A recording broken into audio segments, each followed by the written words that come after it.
I'm using old salvage wood that I had lying around. It is absolutely full of nails and screws.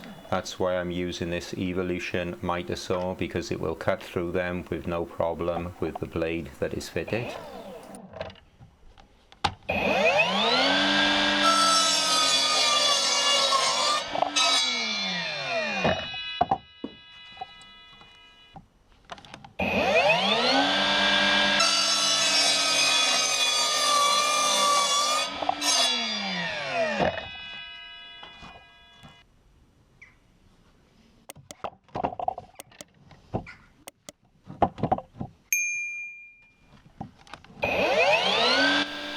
You can see the wood is absolutely stinking, and you can see sparks flying off where it's hitting screws or nails, but the wood is fine, it's not rotted. That's why I'm salvaging it.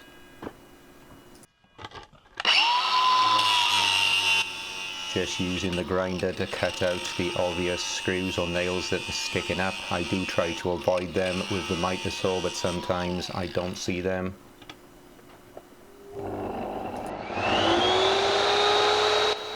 Using my XL table saw to cut it to the correct thickness that I need. I have reviewed this saw and also done a setup video. I will leave a link in the top right hand corner if you want to check it out, but for the price, this saw has been absolutely fantastic.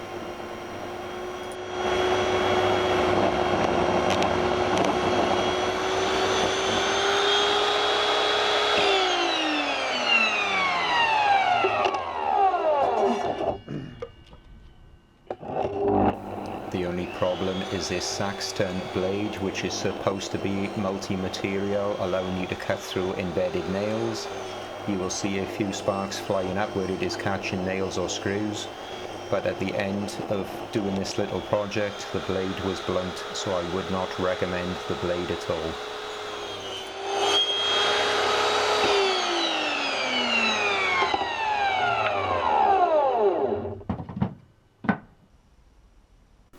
All the pieces I need are now cut to the correct size.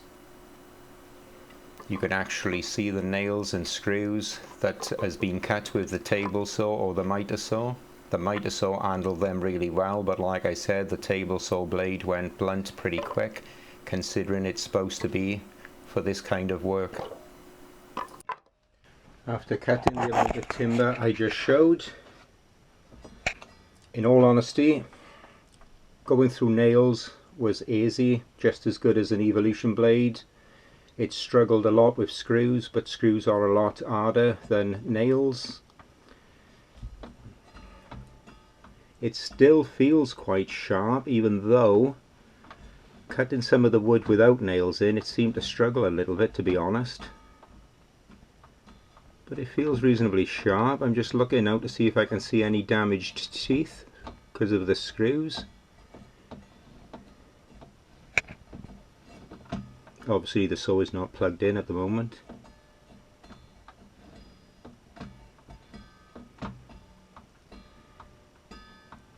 Feels quite sharp in all honesty. Oh, we've got a damaged tooth by there.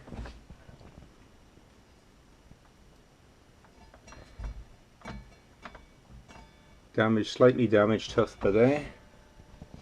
But that's about the only one I can see.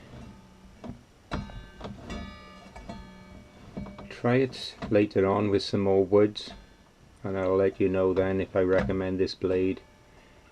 Like I said, it went through the wood with nails, no problem. You've seen a little spark, and then that was it. It was through it, same as you do with the Evolution tools with a blade. Quick flash of light from a spark where it hits the nails and then carries on going. But in all honesty, the teeth still feel quite sharp. Obviously it struggled with the screws, but like I said, screws are a harder metal than nails. But it did go through them, but it took quite a bit of force in all honesty.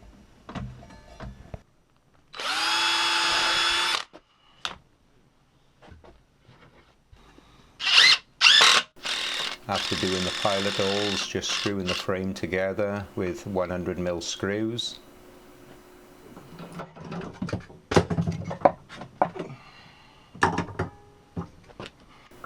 Then checking everything is square with a set square, which it is.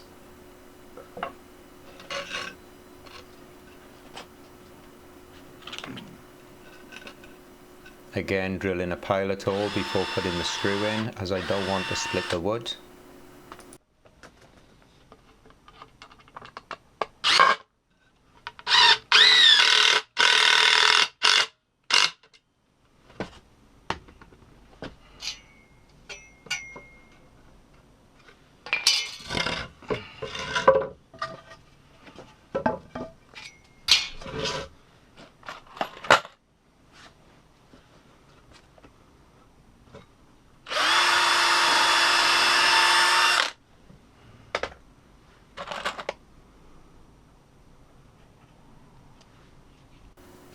As you can see from the cuts, the wood is absolutely fine. It is not rotten. It just looks a bit scabby on the outside, but it's better than binning it. I would rather resalvage and use it on another project.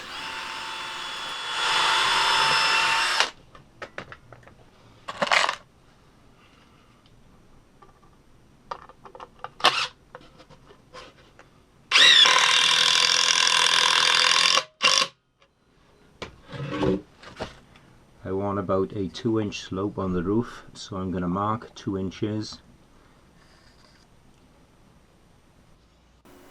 This small 18-volt Hinges miter saw has been absolutely brilliant. I have owned it for just over a year.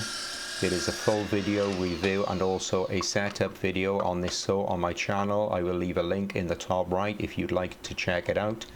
But for the money, for under £100, this saw has been absolutely fabulous.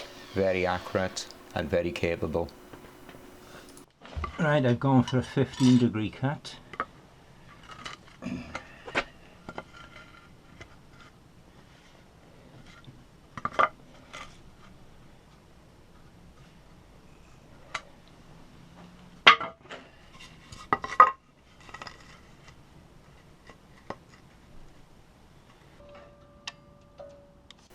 Just cut in the angles 15 degrees, so I got a slight slope on the roof for the rainwater to run off.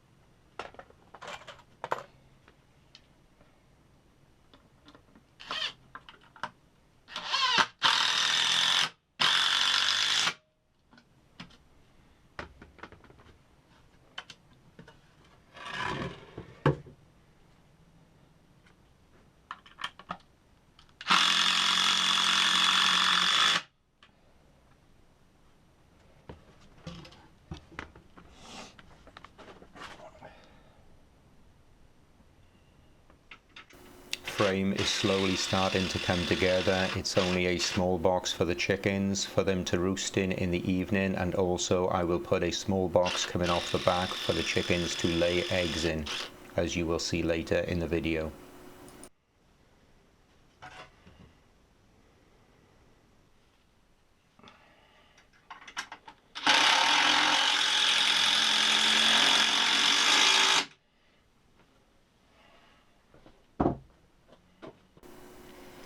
Old pallet wood that I stripped from an old forklift pallet, just nail gunning them into position, and then I will come across it then with a small circular saw to clean everything up.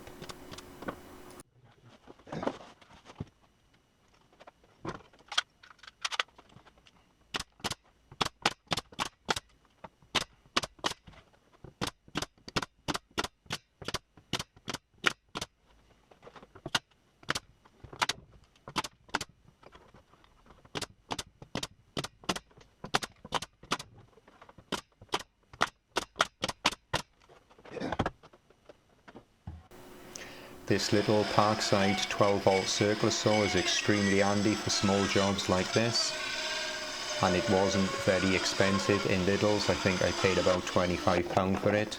I have reviewed it on my channel. I will leave a link in the top right corner if you would like to check it out.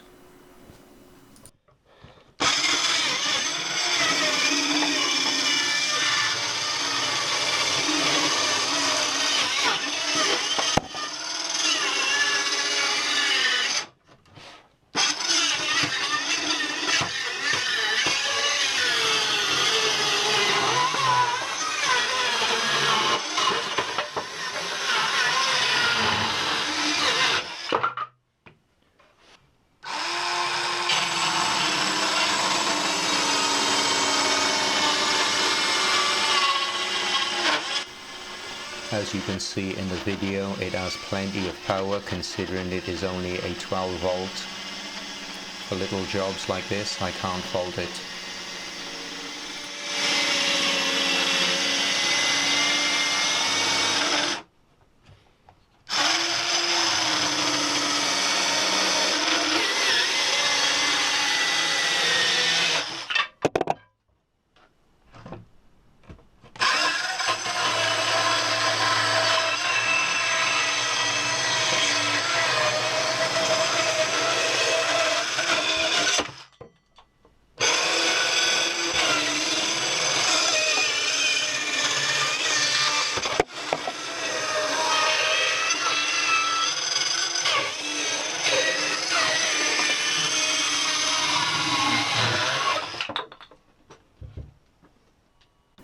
Using a cheap pocket hole jig that I bought from AliExpress, and I've got to be honest, it works really well for making little pocket holes so you can put screws in.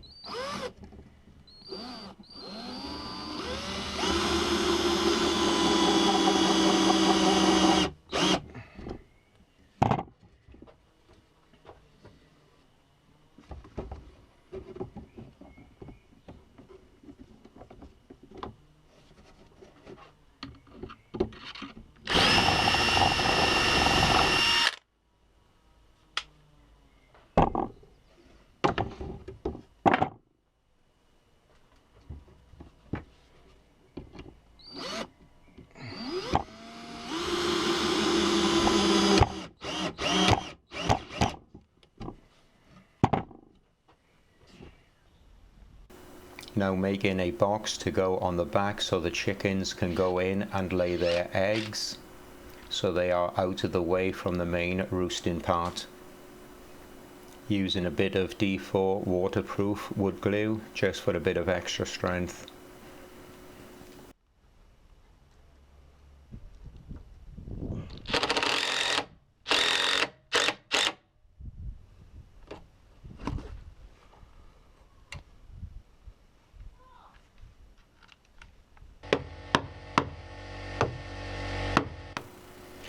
Using a bit of pallet wood cut to the correct length so I can finish the box. I've also put a frame for the lid on the top, as you can see, which is secured by 2 hinges, and I will also put a lid on the nest box so I can lift up and take the eggs out when needed.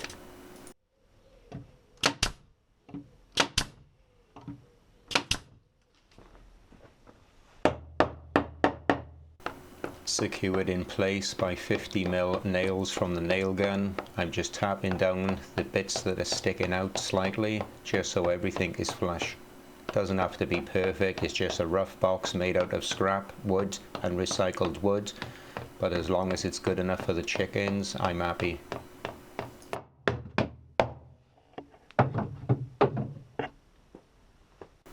And here are my chickens, happy enough in the run that are provided. This is the box now finished. All I need to do is put something on the roof, a bit of corrugated sheet or something like that to waterproof it. But there we go, 3 eggs already, so the chickens seem very happy with it. Anyway, thanks for watching. Please leave a like and please subscribe, and hopefully I will catch you on the next one.